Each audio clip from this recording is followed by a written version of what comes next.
Sean bienvenidos a este podcast Entrenamiento Legal. Desde que estamos en las aulas de las facultades de Derecho, soñamos con ser abogados exitosos. Que esta profesión nos permita cumplir nuestras metas personales y patrimoniales. Todo eso es posible, pero para ello necesitamos entrenarnos duramente. Entrenarnos en conocimiento legal, que plasmaremos en escritos, documentos o expresaremos en audiencia. Y en un mundo tan competitivo, también es necesario entrenarnos en habilidades y aptitudes personales que se requieren hoy en día de los juristas del siglo XXI. Para eso es este espacio. En este podcast compartiremos contenido legal que es aplicable en el ejercicio profesional y también compartiremos contenido de crecimiento personal que nos permitirá ejercer de manera más efectiva la abogacía y el notariado. Mi nombre es Josué Cum y juntamente con un gran equipo de trabajo hemos preparado este espacio para tu entrenamiento legal. Sin más, comenzamos.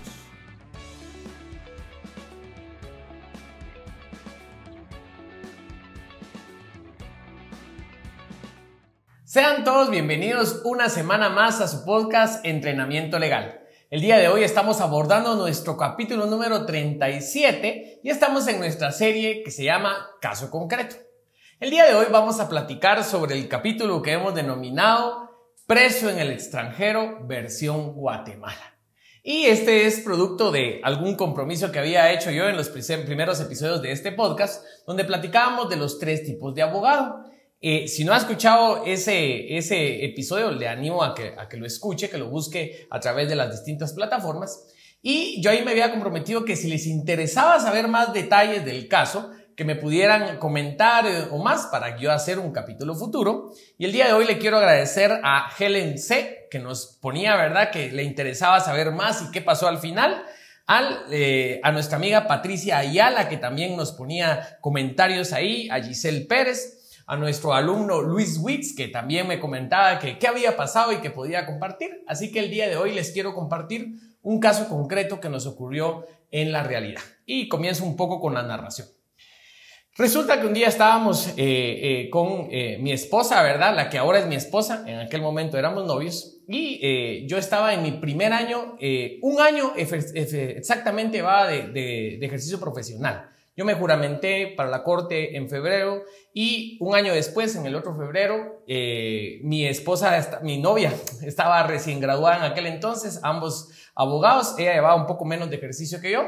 Y resulta que estábamos en la oficina trabajando algunas cuestiones y entra una llamada y nos dicen, un amigo nos estaba llamando de la universidad que lo había contactado una persona que era de la embajada de Estados Unidos porque él estaba en el aeropuerto y recién habían detenido a una persona que era asiática y que lo habían detenido porque llevaba dinero en su mochila, pero que él no era ningún delincuente ni nada por el estilo y que lo habían detenido como tal y necesitaban un abogado que supiera hablar inglés. Y por eso llamaron a mi esposa, porque ella es traductora jurada y es abogada, entonces obviamente traductora jurada de inglés-español y entonces sabe hablar muy bien el inglés y todos los términos legales, así que habían pensado en ella. Pero como le indiqué, yo llevaba un año de ejercicio profesional, ella llevaba menos de un año de ejercicio profesional, pues nos poníamos a discutir si aceptábamos o no y ahí sí que nos animamos a aceptar el caso y corriendo a la torre de tribunales, pues, y porque ya se lo iban a llevar para allá. Hablamos con la persona de la embajada que estaba sirviendo de un intermediario y ahí acompañante a esta persona que obviamente no sabía hablar nada de español. Lo único que podía hablar era inglés y algunos otros idiomas, pero el español nada. La cosa es que nos vamos directamente a torre de tribunales y nos vamos dando la sorpresa que era una persona más o menos como unos 57 años por allí, como tal, muy propio, era todo un señor, muy juvenil también, como tal, con una excelente condición física y todo, y obviamente con una cara de asustado que usted se va a poder imaginar.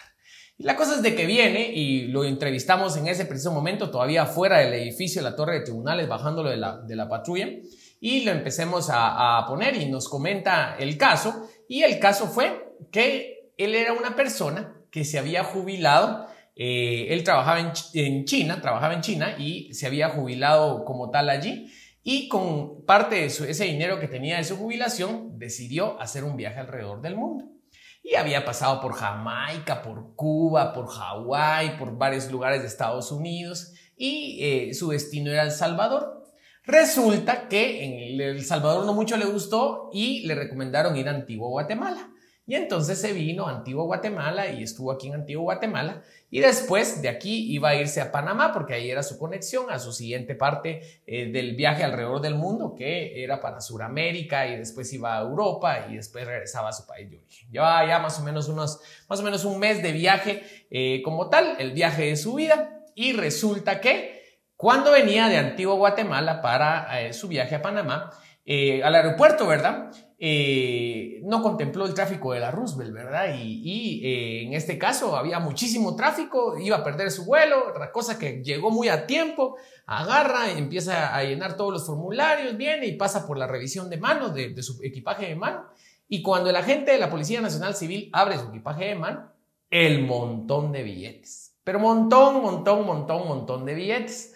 Al punto que se asusta el agente de la PNC y dice, ¿qué está pasando aquí? Y cuál era la explicación.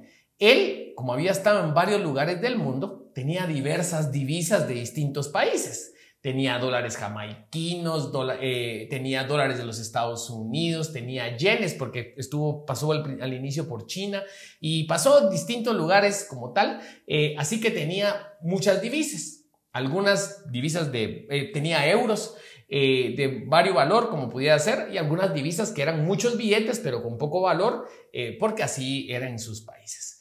La cosa es que para no ponérsela larga, eso alertó al policía, lo reportaron. Cuando hacen la conversión, era un poco más de $10,000 lo que llevaba entre tanta divisa. Y en el formulario de su declaración, en la pregunta que dice si llevaba más de $10,000, por la carrera, por la premura, puso que no. Y ahí está la situación. Bueno, complejo, ¿verdad?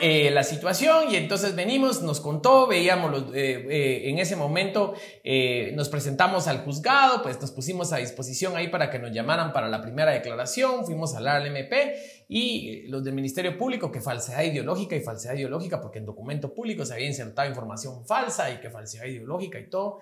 Y bueno, entonces le dijimos nosotros a esta persona, no tenga pena. Nosotros nos vamos a hacer cargo de su caso.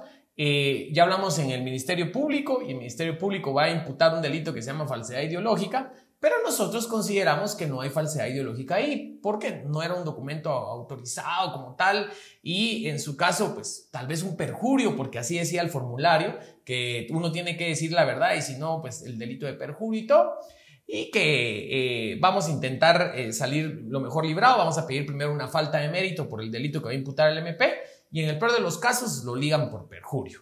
Y vamos a intentar documentar el arraigo en el país, así que le vamos a celebrar un contrato de arrendamiento que desde ya arrendó y con renta anticipada un inmueble y todo, y que vamos a poner a disposición su pasaporte y demás cuestiones y no sé qué. Pero obviamente él no quería estar en Guatemala. Bueno, entonces hacemos el arrendamiento y vamos a ver si logramos constituir un garante y que la vamos a. Así que, primero Dios, salimos bien librados de esta situación. Nosotros sumamente optimistas con la vista del caso, ¿verdad? Para no ponérsela larga, pues en ese momento se quedó él en la carceleta de la torre de tribunales y nosotros a movernos a hacer todo esto que le estoy contando, sí que preparar la estrategia de la primera declaración, mientras que nosotros lo juntábamos como de intentar demostrar el arraigo y que no sé qué y que no sé cuánto, irlo a ver, llevarle comida y toda la cuestión. Bueno, para no ponérsela larga, quisiera comentarle cómo nos fue en la primera declaración. Nosotros con la estrategia planteadísima y todo, fuimos a bajar a los teóricos allí, hacíamos análisis de por qué no era una falsedad ideológica y todo. Y comienza la primera declaración, hace la imputación de la intimación del hecho del Ministerio Público, ¿verdad? Y intima, solicita que lo liguen a proceso por falsedad ideológica. Nos echamos nosotros la defensa, decimos que no, que falta de mérito porque no se cumplen los elementos del tipo de la falsedad ideológica y que en su caso, tal vez, si fuera el caso como tal, que perjurio. Para no ponerse la larga, cuando de repente escuchamos la resolución del juez, pues dice, ciertamente, falsedad ideológica no es. Puchica, dijimos nosotros, de ahí nos fue bien, pero perjurió tampoco. Como se puede determinar, él iba a Panamá, y Panamá es un país muy famoso por el tema que es una interconexión de distintos destinos donde se presta para lavado de dinero. Así que lo vamos a intimar, lo voy a ligar a proceso, ni por falsedad ideológica, ni por perjurio, sino por lavado de dinero. ¡Puchica! Nos quedamos todos así perplejos ustedes. Y así lo ligó. Y para no ponerse la larga el tema por el tipo de delito, hicimos nuestra argumentación cada quien sobre las medidas de coerción y todo. Y para no ponerse a la larga, lo ligaron por lavado de dinero y lo mandaron al preventivo de la zona 18. Obviamente hicimos nuestro esfuerzo ahí para que lo mandaran a un lugar que se le conoce como el anexo. Desconozco si actualmente sigue siendo así, pero en aquel entonces, hace 9 años aproximadamente, era el anexo donde no era donde se encontraba la mayor cantidad de detenidos, sino habían otro tipo de perfil, si lo quiere ver, en el anexo, y logramos que lo llevaran ahí. Para no ponerse la larga, pálidos todos, ¿verdad? Perplejos todos allí. Y obviamente en este caso él muy impactado y bueno, ahora asegurarnos que llegue bien y que lo lleven al anexo, que no sé qué. Bueno, nos fuimos a hacer las gestiones, llegamos nosotros antes obviamente al centro preventivo de la zona 18, cuando de repente los llevan a todos, todo esto en 10 horas de la noche, ¿verdad? En un cuarto de 3x3, meten como a 40 personas, el pobre fulano ni podía sentarse porque estaban todos hacinados ahí. Y le quiero comentar cómo un alto ejecutivo asiático que había ganado súper bien y todo, estaba en el extranjero, en Guatemala, en una situación así, impactantísima. Para no ponerse a la larga, pues ese día nos fuimos, nos aseguramos de que porque se los llevan caminando, en aquel entonces así fueron, hasta que lo llevan al anexo y ahí ya no nos permitieron, ya lo dejamos allí y así terminó el día. Así que teníamos que llegar al día siguiente para llevarle dinero, comida, ropa y todas las cuestiones, porque adivine qué, no tenía parientes aquí en Guatemala, ni nadie en Guatemala. Su única conexión con el mundo de Guatemala éramos nosotros como abogados, y para no ponerse la larga, pues así lo hicimos. Lo que me va impresionando como tal es que nuestra estrategia del caso ahora era reformar el delito, porque no era lavado de dinero, sino era perjurio en su caso. Y en este caso también íbamos a plantear esa reforma del auto de procesamiento, pero para esto necesitamos demostrar el origen lícito del dinero. ¿Qué quiere decir? Que tenemos que traer documentos desde China y desde que era donde trabajaba y desde su país de origen, que por secretividad un poco, no voy a decir ni su nombre ni su país de origen, del país donde él nació, para traer todos los documentos como tal allí. Bueno, para no ponérsela muy larga, quisiera comentarle, porque el objetivo de qué lecciones aprendimos de todo esto. Llegamos el día siguiente al centro preventivo de la zona 18 en el anexo y, por cierto, eran de mis primeras visitas a la cárcel. No recuerdo muy bien si fue la primera o la segunda, pero eran las primeras veces que estaba yo en el centro preventivo de la zona 18. Para no ponerse la larga, pues fuimos conociendo cómo era la cuestión y todo. Pedimos allí que llamaran a la persona, a los llamadores ahí y todo. Cuando nos vamos dando cuenta, de repente se acerca nuestro cliente con una camiseta, una su bermuda, unas sus chanclas, su rosario y caminando hasta lento. Y le decían, chino, te llaman, que no sé qué, que no sé cuánto, que no sé cuánto. Y todo.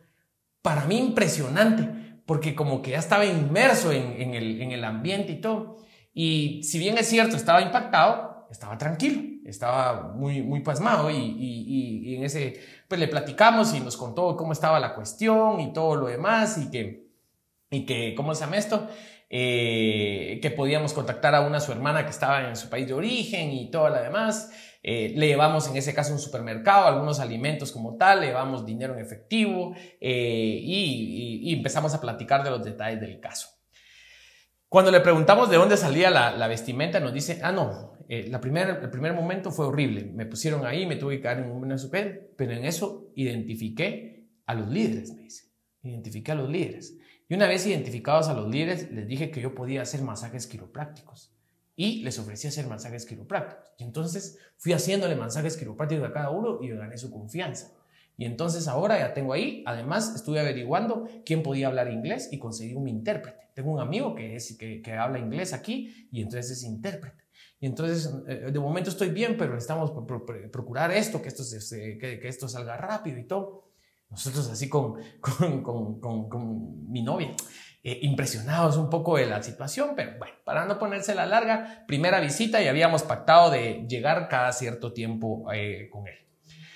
Le habíamos dado contactamos a la hermana un poco temerosa, como cosa particular, obviamente, vino y contactó un bufete de abogados aquí en Guatemala, un bufete bastante grande que está en el edificio Las Margaritas, hay varios, por eso digo ahí, pues, en la zona 10 de Guatemala, un bufete bastante grande, y nos contacta un abogado penalista de allí para ver cómo podíamos entrarle a la situación, muy respetuoso el colega, y la cuestión está de que, bueno, entonces hagamos equipo, pues, y porque así nos dijo, ¿verdad? Que hiciéramos equipo y todo.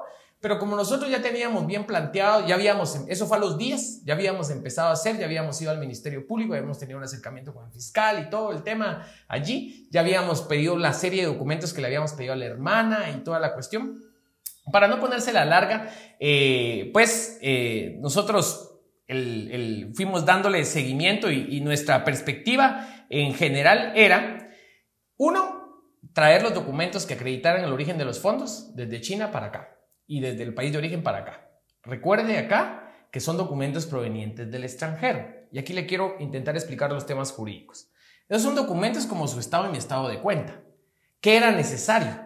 Que primero lo autenticara un notario, si lo quiere ver. Después que ese notario le autenticaran la firma, su superior, le autenticaran la firma el consulado o embajada más cercana, y después de eso lo trajéramos al Ministerio de Relaciones Exteriores, después de eso, y así que se hiciera la cadena de auténticas que usted aprendió en la universidad, que eran los pases de ley.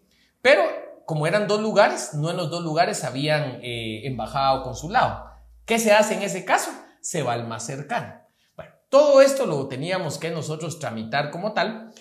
Paralelamente habíamos ido a platicar con el Ministerio Público y a quien le correspondía el caso, pues con los pelos de punta. No puede ser, me dice, y esta pobre señor, y ni hablar puede, y el español, y aquí en esta pena. Ella estaba muy acongojada, pero estaba necia que en este caso era falsedad ideológica. Pues nosotros argumentamos en el sentido que era perjurio, ¿verdad? Y todo ese tema, y habíamos empezado a hablar del acuerdo que pudiéramos la reforma del auto de procesamiento para perjurio y que tal vez ahí nos podían dar un criterio de oportunidad y que las abstenciones ahí pudieran cumplirse. Usted sabe que el criterio de oportunidad está un periodo de un año que estábamos discutiendo si sí, si no. Ya habíamos tenido ese primer acercamiento como tal, y bueno, para no ponerse a la larga, cada cierto tiempo, cada 2 días nos tocaba que ir a ver. Él nos preguntaba del caso y ahí era donde yo le comentaba los 3 tipos de personas. Se lo resumo. Un día llegamos, nos pregunta, mira, ¿cómo van los documentos? Viene y yo le digo, mira, fíjate que hoy iban a salir de tal lugar e iban a llegar al consulado como tal, y llegaron, me dijo. Pues no sé, me dijeron que iban a llegar hoy, entonces pues vamos a ver. Sí, pero tú no llamaste para ver si habían llegado. Pues no, realmente no. ¿Cómo no llamaste? Me dice. Tú, si te dijeron que hoy llegaban, hoy tenías que llamar y verificar que hubieran llegado. Si llamas y te dicen que no han llegado, llamas al otro lugar y preguntas por qué no han llegado, me dice. Hay 3 tipos de personas. Los que esperan que se hagan las cosas, los que quieren que se hagan las cosas y los que hacen que las cosas sucedan. Tú tienes que ser esos que hacen las cosas sucedan. Así que vas, llamas y preguntas si ya llegaron, y si no llegaron vas al otro lugar y de aquí en adelante te aseguras de hacer esto. Obviamente, no es que me haya pedido permiso para hablarme así, estaba muy furioso, pero era una persona de 50 y no sé cuántos años, yo era un abogado de 24 años y obviamente tenía toda la razón. Así que lo dije, bueno, tiene razón. Y a partir de ahí, obviamente, por la seriedad del caso y de una manera mucho más eficiente, pues me quedó todo esto. Y aquí le quisiera comentar, cuando me contactó el otro abogado, nosotros siempre hemos querido trabajar de una manera extremadamente formal, todo muy documentado, todo muy establecido y eso le permitió la confianza, tanto porque ya después llegamos con el abogado a la cárcel, le permitió a nuestro cliente que se quedara con ambas asesorías. él nos decía, yo confío en ustedes, así que ustedes son los principales, pero obviamente el otro tiene más experiencia que ustedes, entonces me gustaría que los acompañara para que fuera más seguro todo. Y en general así fue. Nosotros dirigíamos las acciones y el abogado también nos hacía sus pareceres, pero principalmente nosotros llevábamos a caso. Para no ponerse la larga, le quiero comentar que todo esto fue más o menos en el mes de febrero, así que el 14 de febrero de ese año, nosotros habíamos pasado todo el día corriendo, haciéndole súper y toda la cuestión, la cosa que eran como las 4:30 de la tarde, cuando de repente nos damos cuenta con mi novia que era el Día del Cariño. Puchica, qué celebración del Día del Cariño, y comiéndonos unos de nuestros chucos y todo, y todavía tenemos que ir al preventivo de la zona 18 a ponerlo al contexto y todo. Para no ponerse la larga, nos vamos al preventivo y toda la cuestión, y de repente, cuando estábamos platicando con él, se acerca a la puerta, ¿verdad? Y me habla un señor. ¿Tú sos abogado?, me dice. Y yo, pues la gran puchico, un preso, ¿va? Sí, le digo yo. Ya, mira, ven, hazme un favor. Y llama a alguien de adentro de la cárcel, yo así asustado, ¿va? Y mira, Isaac, llega una muchacha. Ella es mi novia, me dice. Entonces, yo te voy a pedir que digas que ella es tu asistente. Ella es tu asistente y que viene contigo porque viene como tu asistente. Y nosotros con mi novia nos quedamos. Es que lo que pasa es de que aquí solo dejan entrar abogados, no dejan entrar asistentes. Sí, pero tú di eso, que no sé qué. Y nosotros nos quedamos perplejos. Porque obviamente, si estaba detenido y no quiero ser de alguna manera que critique a alguien por cómo se ve, pero se miraba de una circunstancia que no nos dio confianza. Y obviamente lo que nos estaba pidiendo era mentira. Entonces nosotros como, mire, qué pena, le digo yo, le decimos, pero realmente creo que nos va a crear más problemas a ella y a nosotros, que quedamos así, que me va a disculpar, pero creo que no. Bueno, ¿sabes qué? Aunque sea, llévate esto. Y nos da un peluche, nos da una tarjeta, nos da unos chocolates y todo. Afuera hay una camioneta, me dice. Entrégaselo a ellos, nos dice, y todo, que no sé qué, que no sé cuánto. Pero ella sí estudia Derecho, que no sé qué, que no sé cuánto, nos dice ahí. Bueno, para no ponerse la larga, nosotros nos vamos así como, juela, no sé si hicimos bien con no hacerle el favor al otro preso, o sí, y todo. Bueno, nos quisimos ir rápido, con la gran bolsa, con el peluche y todas las cuestiones. Cuando encontramos, dicho y hecho, una camionetona y todo. Mire, ¿qué tal? Vieron que le mandan esto de adentro, fíjense que adentro está fulano y sutano, y ahí le dejaron que no sé qué, bueno. Para no ponerle la larga, al rato nos enteramos que era una persona que había sido detenida por altos delitos que le imputaban, ¿verdad? Como tal, dentro de ellas temas hasta de muerte de personas y demás cuestiones. Así que nosotros así súper perplejos, y le quiero recordar que todo esto, 1 año de graduado y mi novia menos de 1 año de graduado. Para no ponerse la larga, pues como nos planteamos en la estrategia allí, lo que fuimos a pedir fue una reforma del auto de procesamiento, una audiencia donde se discutiera la reforma del auto de procesamiento. Y pues le quiero comentar que nos fijaron la audiencia lo antes posible, fuimos a convencer al juez y todo. Cuando trajimos los documentos, adivinen qué idioma estaban. Obviamente estaban en idioma extranjero, vamos de cuenta mandarín, si mi memoria no falla. Y entonces, a buscar un traductor jurado mandarín-español. Adivine qué, no había traductor jurado mandarín-español. Fuimos a la embajada, buscamos a todos los lugares donde pudiera haber y no había. Y entonces nos recordamos con mi novia, no hombre, pero la ley de organismo judicial dice que se puede verter al español por un traductor jurado o por 2 personas que hablen y escriban el idioma, y el idioma español, bajo juramento con firma legalizada. ¿Y si hacemos eso? Pues la ley así dice, entrémosle pues. Y entonces fuimos a averiguar a Calusac quiénes eran los catedráticos que daban esas materias. Y cabal nos dieron los nombres de las personas, les fuimos a hablar, les dijimos que teníamos un proceso legal donde necesitábamos esos documentos de esa forma, ¿verdad? Y que si nos cobraban, cuánto nos cobraban por hacerlo. Pactamos honorarios, nos dijeron que nos iban a entregar los documentos y toda la cuestión. Y usted me dirá, mire, Lick, ¿y cómo se hace esa auténtica? Esta es una de las partes que le quiero decir. A nosotros nadie nos dio un formato. No teníamos formato ni nada. Y es donde usted tiene que aplicar ese conocimiento y todo, bajo juramento y todo. Pues hicimos nuestra razón, nuestra legalización de firma y todo, bajo juramento, con firma legalizada. Eran barato unos 10 documentos que tenían esa cuestión y así los tradujimos. Para no ponerse la larga, llegó el día y hora ¿cómo se llama esto? De la audiencia, ¿verdad? Para este entonces, toda nuestra familia consternada, que por qué nos habíamos metido algo así, que qué será la cuestión, todos orando por nosotros y nosotros orando también por el caso. Estábamos hasta el tope del estrés, porque obviamente no solo este caso llevábamos en la oficina, llevábamos otras cosas, nuestros estudios y toda la cuestión. Estábamos estudiando en la universidad maestría y toda la cuestión, un estrés de la gran puchica. Bueno, para no ponerse la larga en el día y hora de la audiencia, y aquí quisiera comentar lo que fue mi primer milagro jurídico que puede existir. Usted sabe, ¿verdad? Yo creo en Dios y no quisiera que usted pensara que es, pero es la realidad. La cosa es de que vengo, recuerdo muy bien haber estado orando mucho por esa audiencia y porque saliera lo mejor. Ya había pactado con el Ministerio Público que le cambiaran de lavado de dinero a perjurio y que íbamos a pedir un criterio de oportunidad. Y resulta, ¿verdad? Ya estábamos hablados ahí con la del Ministerio Público, ya estaba muy consternada con el caso de preso en el extranjero versión Guatemala y todo. Con el otro abogado estábamos de acuerdo y todo.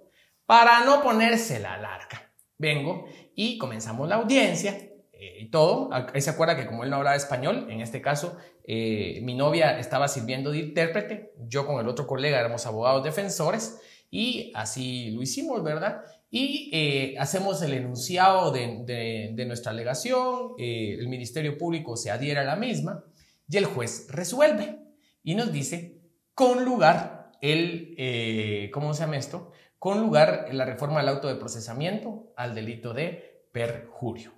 Puchica, dijimos, bueno, primera parte, vamos bien. De repente viene y sigue diciendo, bueno, como se considera el delito de perjurio, es un delito que su prisión es de hasta 3 años, por lo tanto, este proceso se volvió menos grave. Ya no soy competente para seguir conociendo y entonces voy a tener que remitir al órgano competente. ¡Jue la gran puchica! No habíamos contemplado eso, que el delito era menor, ya no era competente un juzgado de primera instancia, sino un juzgado de paz.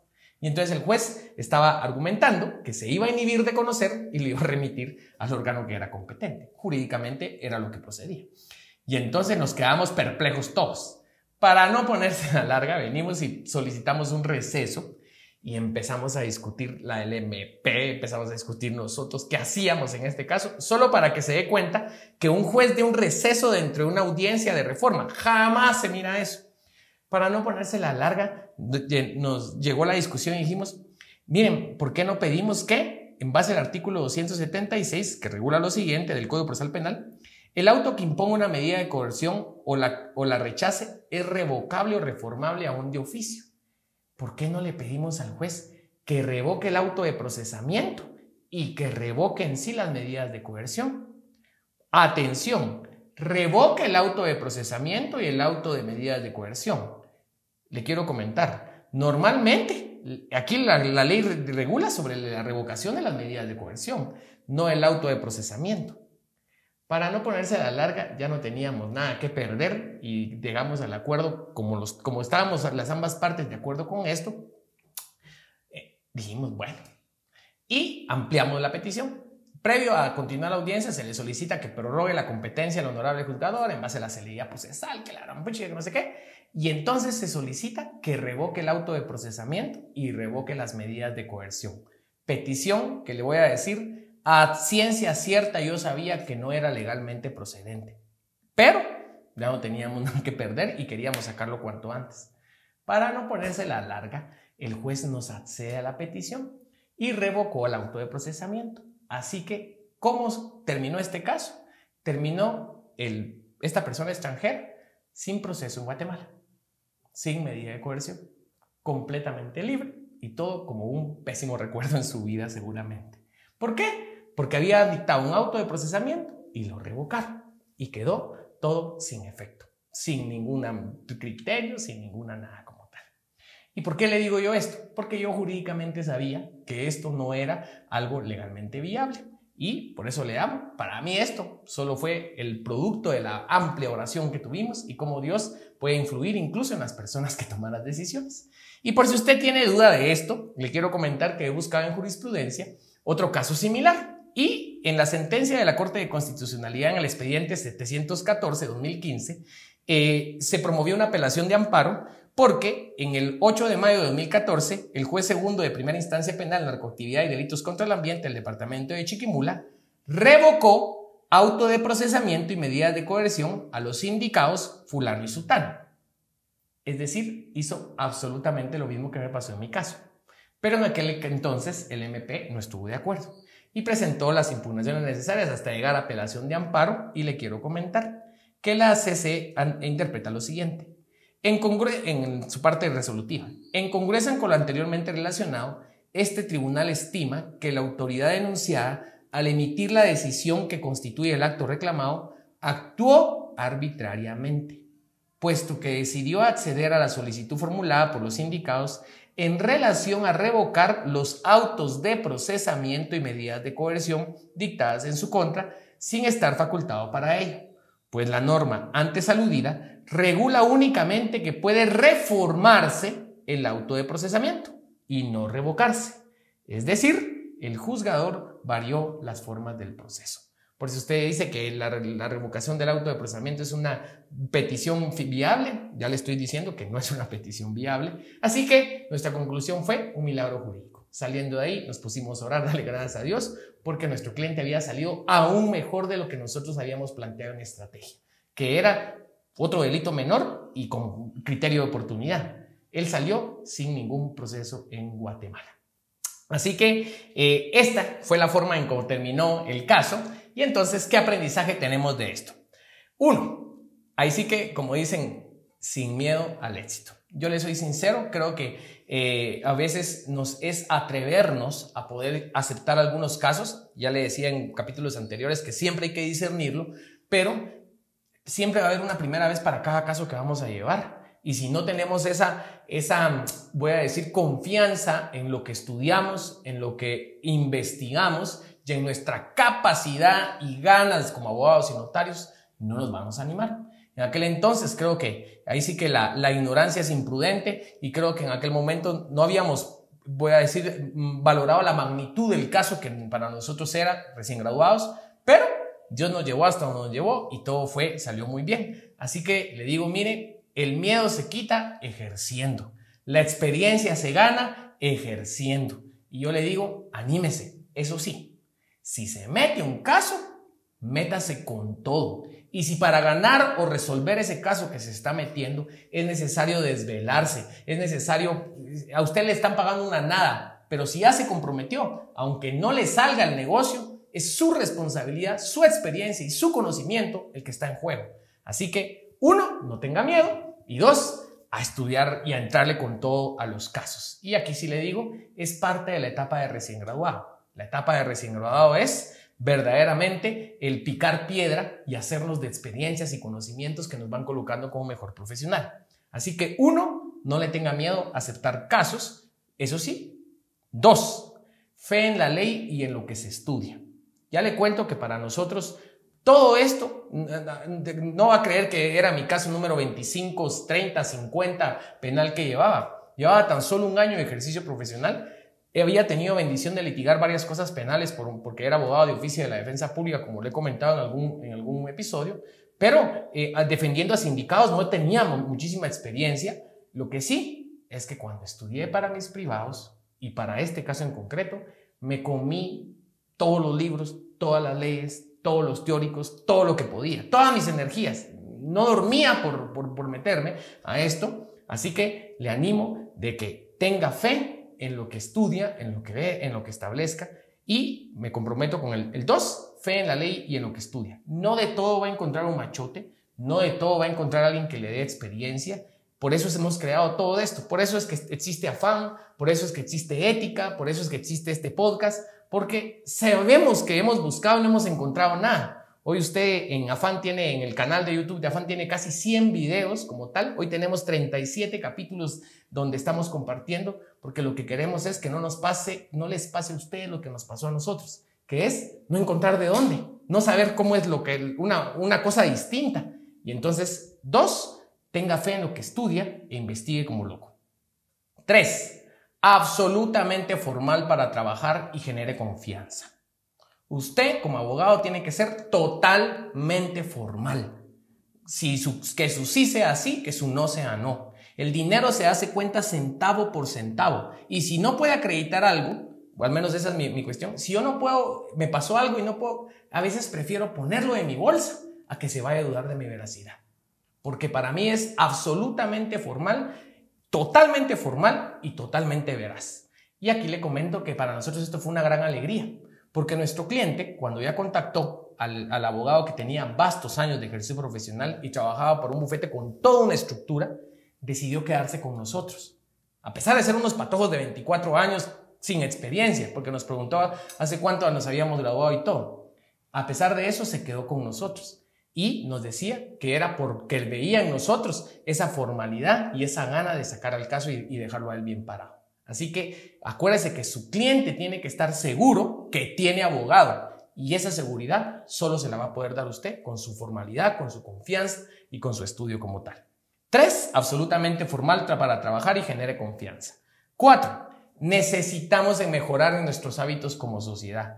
Esto es de lo más importante como tal. Yo le comento que cada vez que lo íbamos a visitar, él nos decía, como tal, mira, tráeme más galletas. Porque cada vez que abro yo una galleta, yo la comparto con mis amigos. Le doy una a cada uno para que ellos estén contentos y felices conmigo. Yo todos los días hago mi horario para que pueda hacer un masaje quiropráctico a los compañeros con los que estoy. Yo platico, me preocupo por ellos. Y le voy a contar hasta dónde llegó el detalle de él. Salió y me dejó dinero para pagarle el trámite del divorcio, que se lo llevamos en la oficina, a su intérprete, para comprarle pastillas de GNC a un fulano de allá adentro, tenis a otro fulano de allá adentro, una refrigeradora mini para otro fulano de allá adentro, que no sé cómo lo entraron, a ellos solo se los entregué a una persona, pero lo que le quiero decir es que nos dejó dinero para poder entrar toda la cuestión allí. Eso como agradecimiento. Ellos nunca le iban a pagar nada a este fulano, pero él, por simple humanidad, fue agradecido con esa gente con la que estuvo compartiendo por cerca de un mes. Entonces, como he platicado, hábitos de disciplina, hábitos de absoluta compostura, hábitos de analizar la situación, crear relaciones sociales, vínculos sociales, agradecimiento y todo. Miren, realmente los asiáticos tienen esa fama de ser una cultura, pero por muchísimo más disciplinada y todo. Yo lo que digo yo es que, alarán, cuánto sueño que Guatemala tenga unos hábitos sociales como tal, porque nuestra cultura es rica, pero nuestros hábitos es mejorar. Y es ahí donde buscamos, y yo le digo, con él me pareció importantísimo de lo que pude convivir con él, cómo sus hábitos como persona eran pero muchísimo superiores, como lo que hoy vemos como un gran ejecutivo, y se lo comparto para que decirle, mire, de verdad, hay que trabajar en la humanidad de cada una de las personas y proyectarse no solo para ser pisto como abogado, sino ser un humano donde podamos impactar a toda la sociedad. 5. Dios puede hacer milagros jurídicos. Esto no tengo que explicarlo. Realmente, y le cuento que no es mi primer milagro, no es mi único milagro jurídico, es el primero de ellos, donde usted y yo sabemos, ya le leí una sentencia, lo que me dieron no procedía, pero tiene libre a esa persona y todo sin ningún problema. Y yo no tengo otra explicación más que Dios nos ayudó ahí a sacar adelante este caso. 6. Aprendizaje jurídico. Sobre las boletas de aeropuerto, ahí le cuento. Realmente la boleta dice que más de $10,000 uno los tiene que declarar. Le quiero comentar, usted tiene que llevar todos los comprobantes de dónde sacó el dinero como tal si lleva tanto dinero en efectivo. Han habido casos en donde inclusive teniendo menos de $10,000 los detienen y les piden cómo documentar el dinero. Y si uno no lo documenta, le retienen el dinero. Así que ya sabe la seriedad de esas declaraciones que uno hace.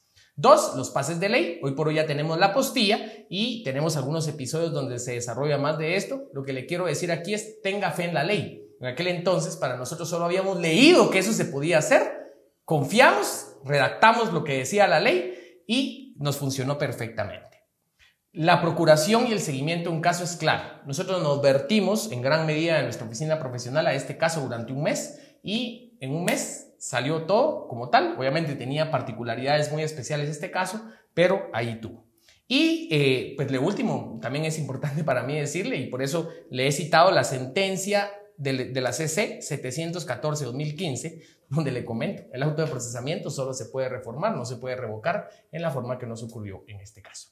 Y por último, y más importante, de verdad, el objetivo de este podcast es crear un lugar donde podamos crecer en más de algo.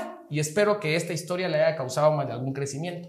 Y en este caso, lo que queremos también nosotros, como todo el equipo, decirles ánimo. De verdad, continúe con firmeza. Si está estudiando, con firmeza estudiando.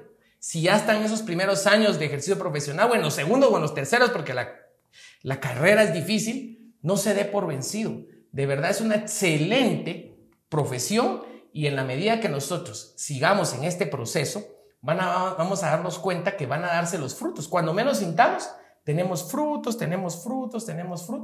Y cuando volteamos a ver para atrás, vamos a darnos cuenta que todo el esfuerzo que hicimos habrá valido la pena.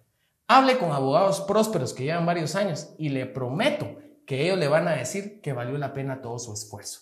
Y ese es el ánimo que le quiero decir. No va a pasar de la noche a la mañana, pero este proceso, mientras más duro le meta usted a su estudio, a su profesión, a meterse, a capacitarse, a trabajar, a desvelarse y a todo, mientras más duro, más va a ver esos frutos. Y cuando voltee para atrás, se va a dar cuenta de esta circunstancia. Así que le comento que por acá vamos a dejar nuestro episodio el día de hoy y espero que le haya tenido de verdad, que le haya servido para cómo un caso concreto se pudo llevar a cabo. Y por favor, siempre me sirven muchísimo sus comentarios, cómo pudiéramos nosotros mejorar en este sentido. Así que estoy atento a sus comentarios, qué le pareció en este caso este episodio para poder ver si afinamos y cómo preparamos nuevas series. Y sobre todo, con gran alegría nos encontramos el próximo lunes en nuestra siguiente sesión de entrenamiento legal. Hasta entonces.